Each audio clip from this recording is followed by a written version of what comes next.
Em tempos de pandemia, guerras, mortes banalizadas, irrupção da homofobia, xenofobia, racismo, intolerância religiosa, violência do Estado e tantas outras mazelas que nos assombram, os textos deste domingo vêm nos questionar sobre a nossa fé no reino de Deus e a sua vinda. E as imagens utilizadas nos textos de hoje não são fáceis, pois a princípio nos parecem antagônicas. Mas é preciso entender o contexto em que essas imagens são apresentadas para não entrar naquilo que eu considero uma bipolaridade cristã.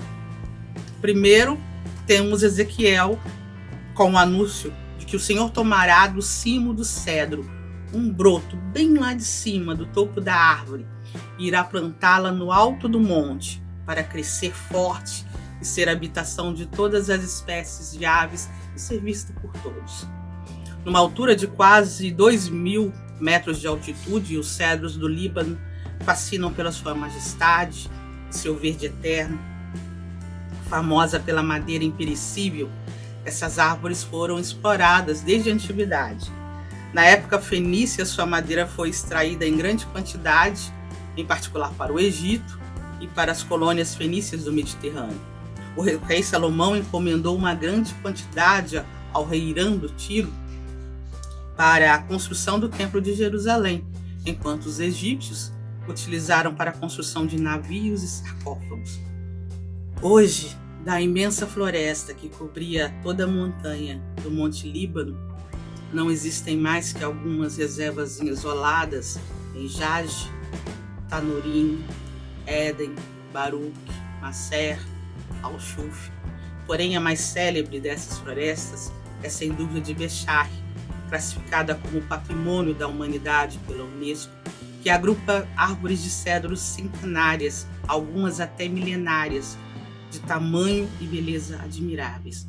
Medindo mais de 30 metros de altura, possuem longos troncos e tortuosos galhos abertos como braços em oração. Que linda imagem! Linda e necessária.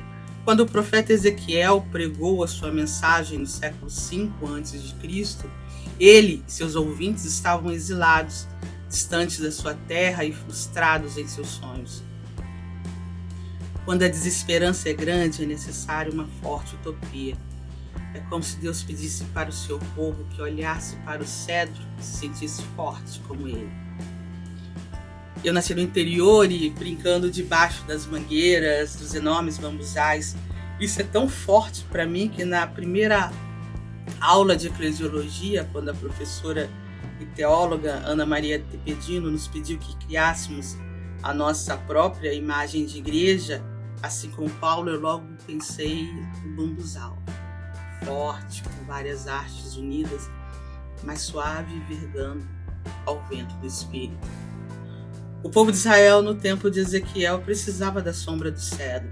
Precisava crer que, como diz o salmista, o justo crescerá como a palmeira, florirá igual ao cedro que há no Líbano.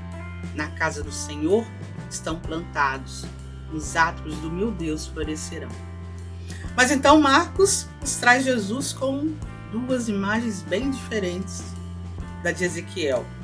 Primeiro, ele nos avisa que o reino é como uma semente, que alguém jogou por ali e ela por si só, sem que o agricultor entenda como, nasceu, cresceu, deu frutos e foi lá, colheu seus frutos. E ainda continua. Nos conta que o reino é como uma semente de mostarda, uma semente extremamente pequena, com cerca de 1,5 milímetros de diâmetro, mas apesar de seu tamanho, depois de germinada, pode alcançar 3 metros de altura. Não é um cedro, com certeza. Então, Jesus discorda de Ezequiel? Não. Ezequiel anunciava o reino e falava da sua beleza e grandeza. Com Jesus, o reino de Deus chegou. Ele já está no meio de nós. Ele, Jesus, é o próprio cedro, com suas palavras e ações, em seu amor incondicional pelo ser humano. Jesus nos fala das duas formas diferentes de fazer parte deste reino, no imanente e no transcendente. O imanente é a parte do reino que está dentro de nós e que depende das nossas escolhas, dos nossos atos, de entendermos que um dia teremos que prestar conta dessa vida peregrina que vivemos, como diz a segunda carta aos Coríntios.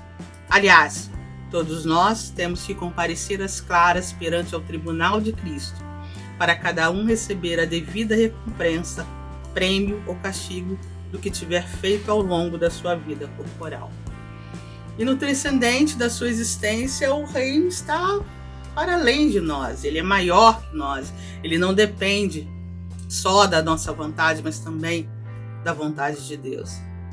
E a nós, nessa hora, só basta ter fé e crer na força da existência desse reino nesse mundo.